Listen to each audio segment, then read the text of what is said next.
Bonjour à tous, en ce dimanche 16 novembre, je reviens pour un point lecture. Je vais vous parler de deux romans que j'ai adorés. Des romans au titre trompeur, tous les deux sont très étranges, très sombres, parfois assez gore, et voilà. Je vais commencer tout de suite par ce roman de Lee Sung-woo. De cet auteur coréen, j'avais lu il y a quelques années et beaucoup aimé La vie rêvée des plantes, et c'est un auteur que j'avais hâte de retrouver. Et du coup, maintenant, j'ai envie de tout lire de lui parce que, vous allez vite comprendre, ce roman a été un gros coup de cœur. Alors, dans Ici comme ailleurs, le personnage principal, c'est un homme d'une quarantaine d'années qui travaille dans l'immobilier et qui va se retrouver muté par son entreprise au prétexte d'un avancement. Donc on lui annonce qu'il a un avancement et qu'il va devoir aller remplacer le directeur d'une petite agence et donc gérer seul cette petite agence immobilière qui a pour objectif de développer des projets dans le coin, dans une toute petite ville de montagne à l'ouest de Séoul. Alors il n'hésite pas trop, il est tout de même content de cette promotion, même si apparemment c'est un endroit où il y a des projets depuis très longtemps mais rien n'avance, mais quand même il est intéressé pour ce nouveau poste. Alors ça ne va pas trop plaire à sa femme qui, elle, va décider de ne pas le suivre. C'est assez bizarre. Elle décide de rejoindre son ex-amant qui est très malade et mourant. Donc voilà, elle lui dit que s'il part là-bas, elle le laisse tomber et elle va retrouver son ex-amant. Mais il y va quand même. Il ne dit absolument rien à sa mère de son départ. Il veut lui annoncer ça une fois qu'il est installé sur place, mais bizarrement, au téléphone, quand il l'a, alors qu'elle n'en sait rien, sa mère lui dit à plusieurs reprises, dans un discours un peu bizarre, qu'il doit à tout prix se méfier de l'Ouest. C'est très bizarre puisque le voilà installé dans une ville de l'Ouest du pays, dans les montagnes. Alors il arrive donc dans cette petite ville très enclavée dans la montagne. Elle est vraiment entre un lac et des montagnes. C'est assez difficile d'accès. C'est une ville à l'atmosphère un peu bizarre. Elle est soumise à un vent permanent qui charrie plein de poussière. Les bâtiments sont assez délabrés. Les gens sont peu accueillants. Enfin voilà, il arrive dans une ambiance très glauque, qui est très bien développée. Et moi, j'adore ce genre d'ambiance assez mystérieuse et glauque. Et puis, la plume très bonne de Lee Sung-woo, j'étais vraiment à fond dans cette lecture. Alors, il va lui arriver plein de trucs bien étranges à ce personnage. Déjà, son bureau va être très difficile à localiser, mais surtout, une fois qu'il l'a trouvé, le responsable, donc l'homme qu'il doit remplacer, est introuvable et pire, personne dans la petite ville ne semble le connaître. Alors, il est un peu embêté, il se retrouve à dormir la première nuit dans sa voiture parce qu'il comptait sur ce responsable pour l'aider à se loger, et puis tous les hôtels ont l'air fermés, c'est assez bizarre.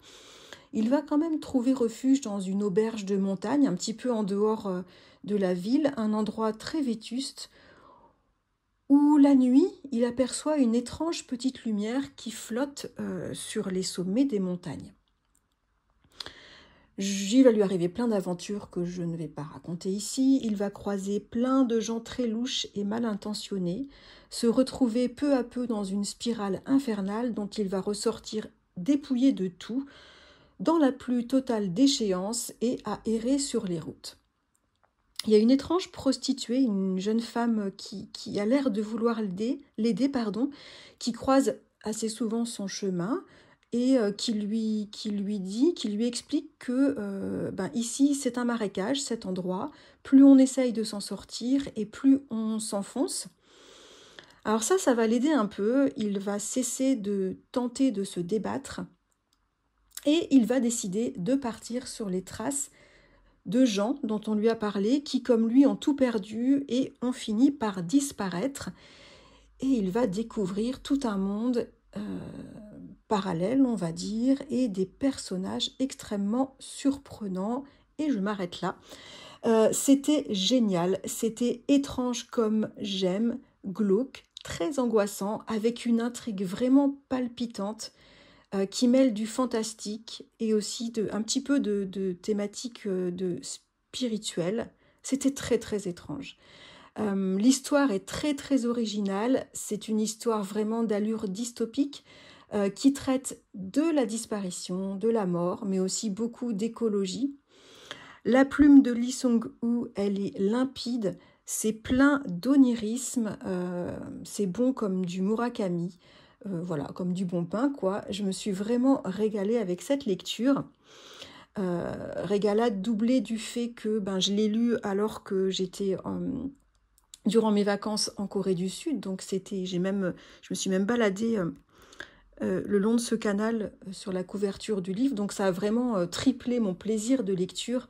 J'ai adoré ce roman très très étrange qui m'a beaucoup rappelé le très très bon roman de l'écrivaine belge Jacqueline Hartmann, ce roman très étrange, moi qui n'ai pas connu les hommes, je crois, un roman que je recommande fortement. Voilà, ici comme ailleurs de Lee Sung-woo, c'est un gros coup de cœur pour moi. C'est sûr et certain qu'il va atterrir dans mon top 10 de mes lectures de cette année 2025. Alors, second roman dont je souhaitais parler aujourd'hui, c'est un roman que j'ai également lu au mois de septembre. Il s'agit du dernier roman d'Amélie Nothomb qui s'intitule « Tant mieux ». C'est donc son tout dernier roman. Alors Amélie Nothomb, on l'aime ou on la déteste. Alors moi je l'aime et même de plus en plus depuis ces dernières années où elle se livre de plus en plus, je trouve, dans ses romans. Et elle nous révèle toute sa finesse et toute toute l'ampleur de sa personnalité fantaisiste et en même temps très simple et authentique. Voilà, je l'aime beaucoup. Du coup, au mois d'août, j'avais couru dans ma librairie pour m'acheter dès sa sortie son dernier roman. C'est un de mes petits bonheurs littéraires chaque année d'aller en librairie au mois d'août chercher le nouveau roman d'Amélie Nothomb. Alors, les deux mots de ce titre, tant mieux, ça appelle un truc tout doux et rassurant. J'avoue que je n'avais rien lu, je ne voulais rien lire des résumés ou des avis sur ce dernier titre avant de le commencer. Ça paraît tout doux comme ça, et alors il n'en est absolument rien. On est dans du gore dès les premières pages. Alors, tant mieux, c'est ces deux petits mots qui constituaient le petit mantra d'Adrienne, qui est une petite fille belge. Nous sommes dans les années 40. Adrienne, elle vit dans une famille bourgeoise dysfonctionnelle où la violence et la folie sont pas forcément, concrètes, pardon, mais en tout cas extrêmement latentes. Ses parents sont très occupés et Adrienne va être envoyée, pardon, chat dans la gorge, petit coup d'eau. Donc, alors qu'elle est toute petite, elle a 4 ou 5 ans, Adrienne va être envoyée le temps d'un été, puisque ses parents sont très très occupés, chez sa grand-mère maternelle, qui va s'avérer être une vieille femme acariâtre, qui idolâtre son chat et qui déteste les humains. L'affreuse sorcière va maltraiter la petite, elle va lui donner des trucs absolument ignobles à manger dès le petit déjeuner, elle va la laisser seule pour aller passer ses journées à cajoler et à nourrir de bons petits plats son gros chat. Et elle donnera à Adrienne pour seul jouet, et parce que Adrienne réclame un jouet, une spatule en bois. Voilà. Mais Adrienne C'est une petite fille très fine et très courageuse. Elle parviendra à cerner par quel sentiment elle peut dompter cette grand-mère un peu folle pour essayer de tout de même passer du bon temps lors de ce séjour, même si elle a bien hâte que ses parents viennent la rechercher à la fin de l'été. Et pour se donner du courage, eh bien, Adrienne, elle développera ce mantra, tant mieux. À chaque fois qu'il lui arrive un truc pénible, elle se dit tant mieux, c'est passé, ou tant mieux, c'est comme ça et ça doit être comme ça. Voilà, c'est son mantra. Et c'est le mantra qu'elle aura toute sa vie. Alors, cette horrible expérience auprès de sa grand-mère va marquer bien évidemment toute la vie d'Adrienne. On va la voir grandir, on va la suivre traverser des trucs pas super cool parce que ses parents sont très très spéciaux. Elle est très fine, elle va découvrir des horreurs, vraiment des trucs horribles sur sa mère. Ouais, je dis pas la thématique pour pas spoiler, mais vraiment c'est atroce, j'ai eu beaucoup de mal. Elle va comprendre que sa mère a dû vivre les mêmes sévices qu'elle. Elle va essayer de se tirer comme elle le peut de tout ce fatras familial dans lequel elle est prise. Et c'est très compliqué parce que elle aime sa mère et en même temps elle aimerait la protéger. Voilà. Adrienne, c'est qui? Adrienne, c'était la maman d'Amélie Nothomb qui est décédée il y a quelques années. Et c'est un hommage qu'Amélie Nothomb lui rend. J'ai vraiment adoré la forme qu'elle a choisie pour lui rendre hommage, cette forme de conte horrifique très cruel. Voilà, c'était, je pense, une manière très chouette de lui témoigner qu'elle a saisi qui était sa mère, parce qu'elle avait des rapports très bons, mais quand même assez distants avec elle, pour lui témoigner qu'elle a compris ce qu'elle avait pu vivre avec sa mère et sa grand-mère, et pour lui témoigner aussi du fait qu'elle a compris aussi qu'elle a essayé de faire au mieux pour se sortir de cette folie familiale et qu'elle était comme elle était avec toute cette folie derrière elle. Et puis pour aussi lui dire qu'elle l'aime en fait, hein, tout simplement. C'était une super lecture. Alors les romans d'Amélie Nothomb, c'est toujours écrit extrêmement gros. Voilà, celui-ci fait 200 pages, il se lit en quelques heures.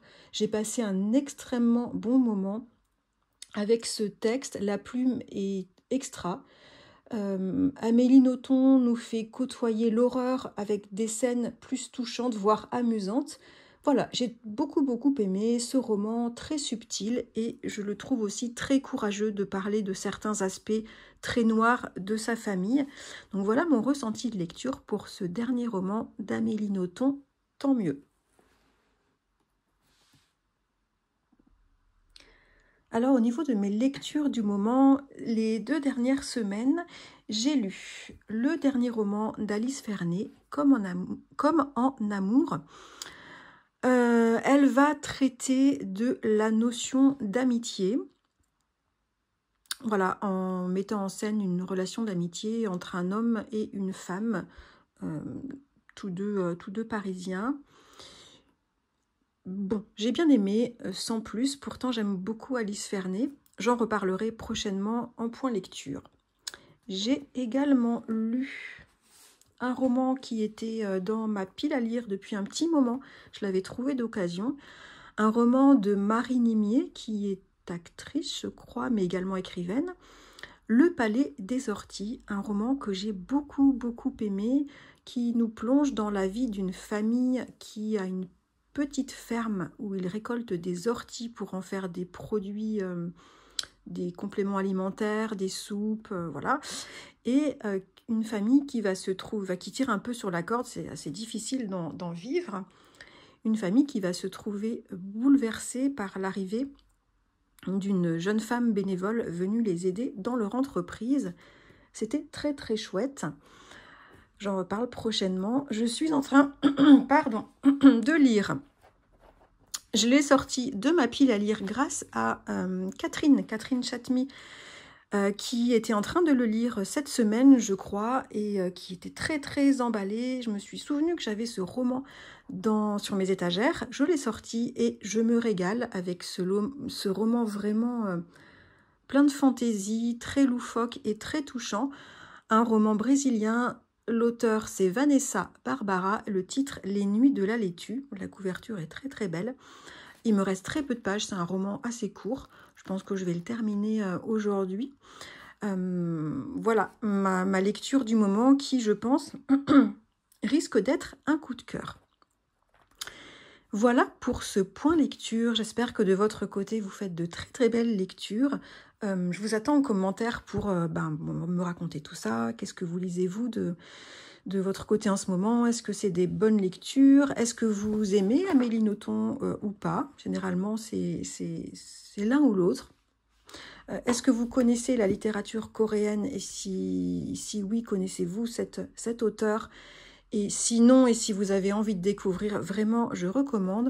En tout cas, je vous attends en commentaire pour papoter. Je vous souhaite un excellent dimanche et je vous dis à très bientôt, très certainement le week-end prochain pour un autre point lecture parce que j'ai encore beaucoup de lectures en retard dont j'aimerais parler ici. Excellent dimanche et à très bientôt.